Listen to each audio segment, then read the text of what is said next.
नमस्कार, आपका स्वागत है जम्मू लिंक्स न्यूज में और मैं हूं विशाल शर्मा। धारा 370 को लेकर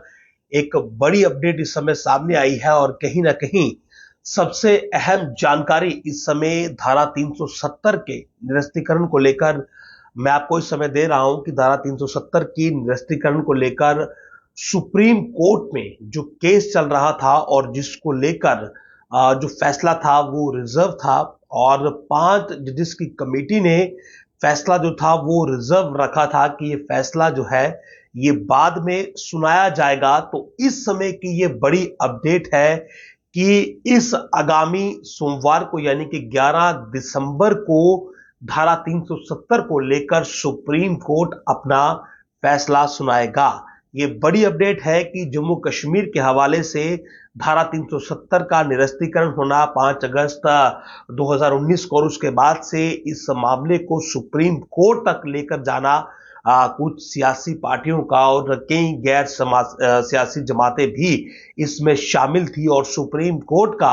एक मैराथन इसमें हेयरिंग करना यानी कि डे टू डे बेसिस पर इस मामले की सुनवाई करना और सुनवाई के बाद सितंबर 5 को ये जो फैसला था ये रिजर्व किया गया था और 16 दिन तक इस पूरे मामले में हर दिन सुनवाई हुई थी। केवल सप्ताह में 2 दिन ऐसे थे जब इस मामले पर सुनवाई नहीं हो रही थी, लेकिन बाद में शायद उन 2 दिनों में भी सुनवाई हुई थी। तो एक मैराथन हेयरिंग जो थी वो धारा 370 को चैलेंज करने वाले मामले में हुई थी और इसमें नेशनल कॉन्फ्रेंस और पीडीपी ये दोनों अहम ऐसी पार्टियां हैं जिन्होंने ऑब्जेक्शन यानी कि आपत्तियां दायर की थी कि गैर संवैधानिक वे में यानी कि गैर संवैधानिक ढंग से जो है वो धारा 370 को हटाया गया जम्मू कश्मीर से और इन्हीं की आपत्तियों के दम पे और बाकी कुछ और ऑब्जेक्शंस इस मामले में फाइल हुई थी और सभी को एक इकट्ठा केस बनाकर जो है वो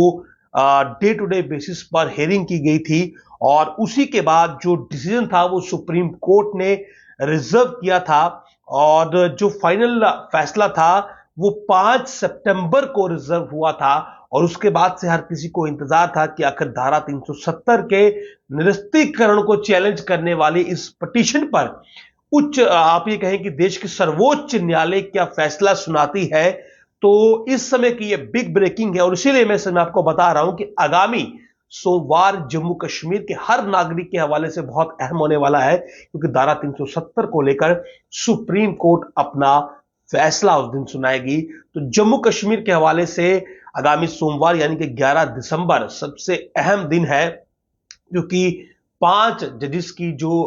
बेंच थी जिसने ये पूरी हेयरिंग वहां पर सुनी, दलीलें वहां पर दी गई और ये कहा गया कि सत्यपाल मलिक जो कि उस समय लास्ट गवर्नर थे उनको भी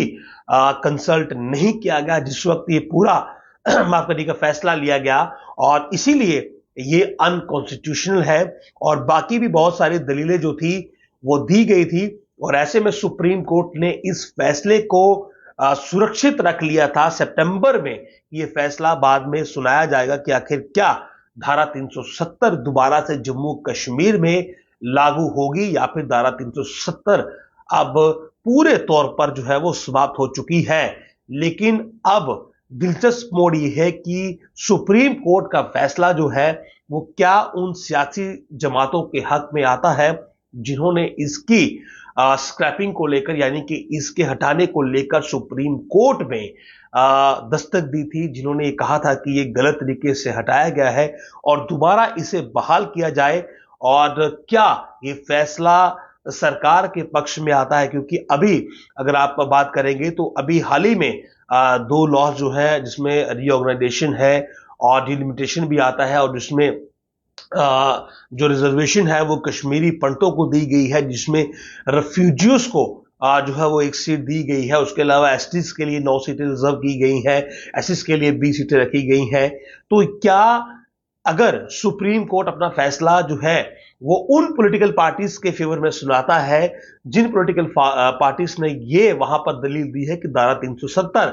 रिस्टोर होना चाहिए और सरकार ने जिस तरीके से हटाया है वो गलत है। तो क्या ये जो फैसला अब लिया गया है, क्योंकि आज उमर अब्दुल्ला का भी बयान था कि बहुत सी चीजें जो है वो सुप्रीम कोर्ट में अभी लंबित है और ऐसे में उन चीजों को लेकर लोकसभा में या पार्लियामेंट में कोई भी फैसला आना या कोई भी डिसीजन लेना जो है वो कॉन्स्टिट्यूशनल नहीं है। तो क्या वो चीजें सही हैं? और उमर अब्दुल्ला का आज बयान था कि जम्मू कश्मीर का रीऑर्गेनाइजेशन एक्ट जो है वो सुप्रीम कोर्ट में अभी विचाराधीन है और इसी संदर्भ में इसमें बदलाव नहीं हो सकते हैं, अमेंडमेंट नहीं हो सकते हैं। यानी कि नेशनल कॉन्फ्रेंस और पीडीपी दो ऐसी जमातें हैं जो कि जम्मू कश्मीर के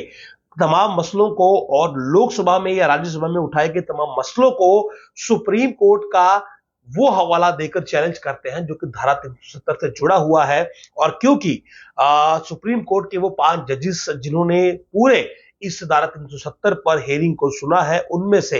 एक जज जो है जिनके बारे में जानकारी मिली है कि उनका कार्यकाल समाप्त हो रहा है, उनकी रिटायरमेंट शायद 14 दिसंबर को है, तो उससे पहले सुप्रीम कोर्ट को यह फैसला सुनाना अनिवार्य हो जाएगा, अन्यथा इस पूरे मामले पर एक बार फिर से सुनवाई जो है वो शुरुआत से करनी पड़ेगी, ऐसी जानकारी है। तो ऐसे में दिलचस्प बात यह है कि अब ये निर्णायक हो चुका है कि 11 दिसंबर यानी कि आगामी सोमवार को धारा 370 के निरस्तीकरण को चैलेंज करने वाली, चुनौती देने वाली सभी याचिकाओं पर अब सुप्रीम कोर्ट का सुरक्षित रखा हुआ फैसला जो है वो जारी कर दिया जाएगा, सुना दिया जाएगा। क्या फैसला होगा, बहुत दिलचस्प रहेगा, लेकिन उम्मीद यही है कि हर भारतीय, हर जम्मू कश्मीर के वासी को ये फैसला बिल्कुल सटीक लगेगा, उन्हें सही लगेगा, क्योंकि सुप्रीम कोर्ट का अगर फैसला होगा तो सर्वमान्य तो है ही, लेकिन सुप्रीम कोर्ट के अगर 5 जजेस ने यह फैसला लिया है तो जाहिर सी बात है देश हित में होगा, जम्मू कश्मीर के हित में होगा। और दिलचस्प था और बहुत अहम था कि आप लोगों तक ये जानकारी पहुंचे और जम्मू लिंक्स न्यूज हमेशा आप तक, आपसे जुड़ी हुई और आपसे रूबरू होती हुई जानकारी जो है वो आप तक सटीक समय पर पहुंचाता है। तो ये बिग ब्रेकिंग है इस समय की धारा 370 को लेकर कि सुप्रीम कोर्ट जो है वो इस आगामी सोमवार को 11 तारीख को जो है, 11 दिसंबर को जो है वो धारा 370 पर अपने सुरक्षित रखे हुए फैसले को सुनाने वाला है। तो तमाम सियासी जो पॉलिटिकल पार्टीज हैं, जमातें हैं और तमाम जो यहाँ के नागरिक हैं वो सोमवार तक का इंतजार करें कि आखिर सोमवार को सुप्रीम कोर्ट इस अहम मुद्दे पर अपना क्या फैसला सुनाता है। नमस्कार।